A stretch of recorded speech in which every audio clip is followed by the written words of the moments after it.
आज मैं प्रेमानंद जी महाराज के कुछ बहुत ही अच्छे कोट्स आप सभी को बताने जा रही हूँ, जिससे आप अगर अपने दिन की शुरुआत करते हैं तो एक माइंड में क्लैरिटी होती है और आपका दिन बहुत ही अच्छा जाता है। तो उनका कहना है कि स्वयं को ईश्वर को समर्पित कर दो। यह जीवन जैसा भी है उनका दिया हुआ है। तुम्हारे पास जितने भी साधन संसाधन हैं वह सब उनकी कृपा का ही प्रभाव है। आप जिसका भी भोग कर रहे हो वह सब ईश्वर का है। अगर आप ऐसे विचार के साथ कर्म करेंगे, जीवन यापन करेंगे, तो आपका जीवन बहुत ही सुखमय होगा। दूसरी चीज वो बोलते हैं कि सत्य की राह में चलने वाले की निंदा बुराई अवश्य होती है। ये आप सभी जानते हैं। इससे घबराना नहीं है। यह आपके बुरे कर्मों का नाश करती है। जहां आपके लिए निंदा और बुराई हो वहां आपके बुरे कर्मों का नाश हो जाता है। हमें सच्चा प्रेम प्रभु से प्राप्त होता है। किसी व्यक्ति से क्या होगा? कोई व्यक्ति हमसे प्यार कर ही नहीं सकता है। ये बिल्कुल सच है, क्योंकि वो हमें जानता ही नहीं तो कैसे करेगा। ये आप भी मानोगे कि आपको ऐसे लगता होगा कि हम कई कई साल तक किसी के साथ रहते हैं पर वो इंसान आपको नहीं समझ पा रहा है। फिर आपको लगता है कि मैं कितनी कोशिश करूं, पर वहां पर आप क्या कर सकते हो? आप अपने अच्छे कर्म करते रहो, भगवान को याद करो। भगवान आपके सारे कर्म देख रहे हैं, भगवान आपको प्यार कर रहे हैं। बाकी किसी भी चीज की, किसी भी एक्सप्लेनेशन की जरूरत नहीं है।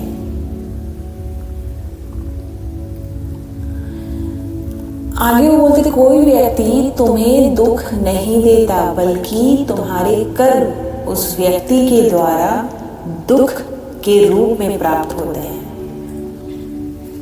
जिनके मुख में परमेश्वर का नाम नहीं है वे जीवित तो हो सकते हैं परंतु मुंह से मरे हुए हैं। तो ऐसा इसलिए बोलते हैं क्योंकि सुबह से शाम तक हम इतने बिजी नहीं रहते कि हम भगवान का नाम ना ले सके। तो आप कुछ भी काम कर रहे हैं, फ्री हैं, जब भी बैठे हैं, आप कोई भी मंत्र जो भी आपको अच्छा लगता है, ओम नमः शिवाय, ओम नमः शिवाय, जय श्री राम, ये बोलते रहना चाहिए। इससे एक अलग सी शक्ति मिलती है। ये मैं भी करती हूँ।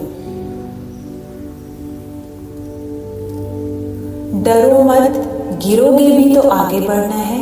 1000 बार भी गिरोगे तो भी आगे बढ़ना है। सही बात है। लाइफ में आप पर्सनली, प्रोफेशनली, कैसे भी लाइफ में उतार चढ़ाव होते हैं, उससे डरना या भागना नहीं है। गिर कर अगर आप गिरे ही रह गए उधर तो कोई उठाने नहीं आएगा। आप ये याद रखो।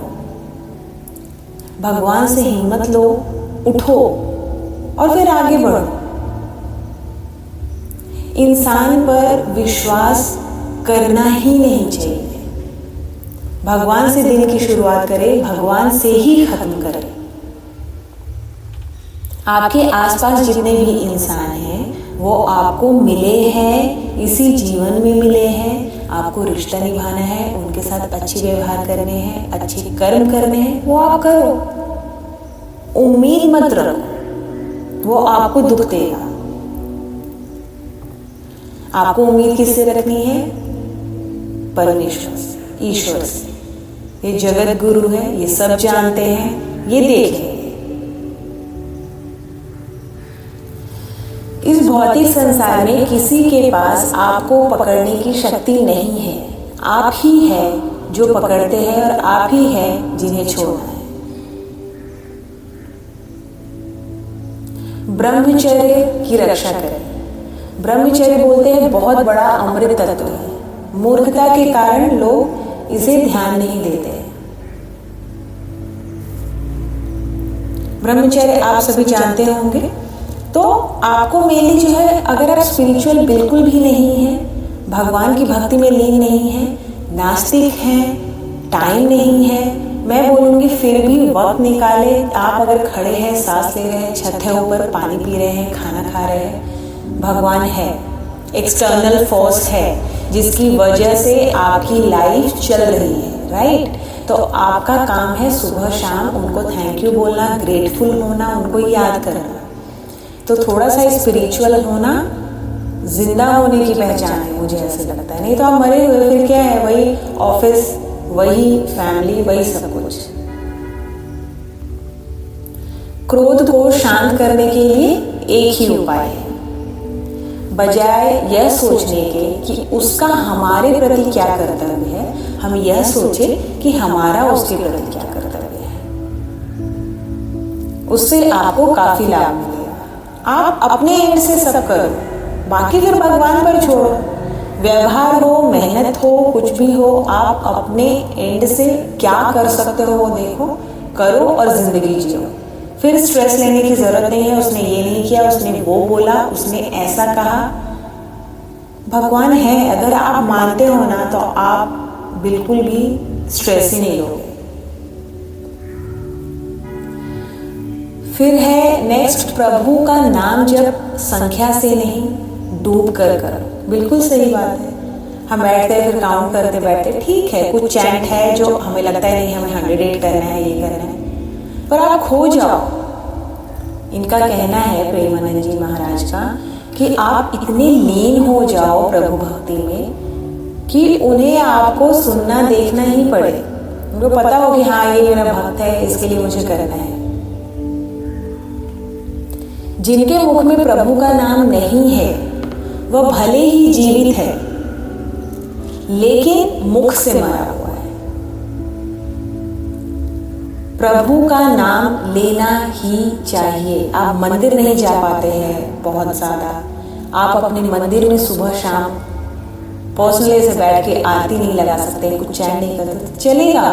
मैं बोलती हूँ अच्छे कर्म करो, उससे आप भगवान से कनेक्ट हो सकते हो, ठीक है। और भगवान का नाम लो, कोई भी भगवान को याद करो। कभी भी आपको लगता है कि नहीं मैं बहुत परेशान हूँ, याद करो, वो अपने आप गाइड करेंगे।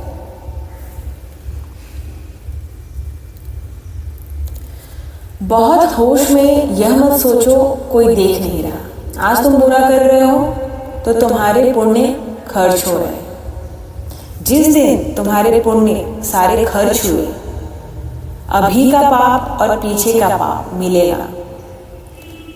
भगवान त्रिभुवन में कोई तुम्हें बचा नहीं सकेगा। बिल्कुल सही बात है, ठीक है। हम जब गलत कर्म करते रहते हैं उसके बाद भी थोड़े साल हमारी लाइफ अच्छी चलती रहती है तो हमें लगता है उससे कुछ हुआ नहीं, या सामने वाले को भी ये लगता है कि अरे ये तो बहुत गलत करता है फिर भी इसकी लाइफ में अच्छा हो रहा है। ठीक है, उसके कुछ पुण्य होंगे जो उसको खींच रहे हैं इतनी दूर तक, लेकिन जो आप पाप किए हो उसको भोगना ही पड़ता है। अभी थोड़े साल बाद कभी तो कभी आपको भोगना ही पड़ेगा।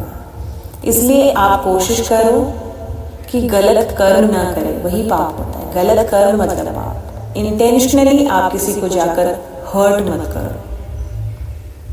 दिल से सभी का अच्छा सोचो, अच्छा करो, मन में भी कभी किसी के लिए गलत मत लाओ। परिवार को खुश रखो जितना रख सकते हो आप में जितनी क्षमता है ना अच्छा बनने की, मैं यही बोलूँगी। जिंदगी क्या है, आप में जितनी मैक्सिमम क्षमता है कि मैं इतना ही अच्छा बन सकता हूँ, करो आप। उसने बुरा किया तो मैं भी उसका बुरा करूँ, उसने मुझे 4 बातें बोली तो मैं भी बोलूँ। ऐसी जिंदगी आप मत जियो, ये आपके लिए तकलीफ दायक हो सकती है। भगवान को याद करो, अच्छे कर्म करो, परिवार के साथ हंसी खुशी रहो। पर्सनल प्रोफेशनल लाइफ में आप अपना 2000% दो, फिर सब कुछ आप भगवान पर छोड़ सकते हैं। इसलिए खुश रहें और जितना हो जिंदगी में प्यार बांटते रहें, भगवान को याद करते रहें और बिल्कुल अच्छे कर्म ही आपके कर्म होने चाहिए।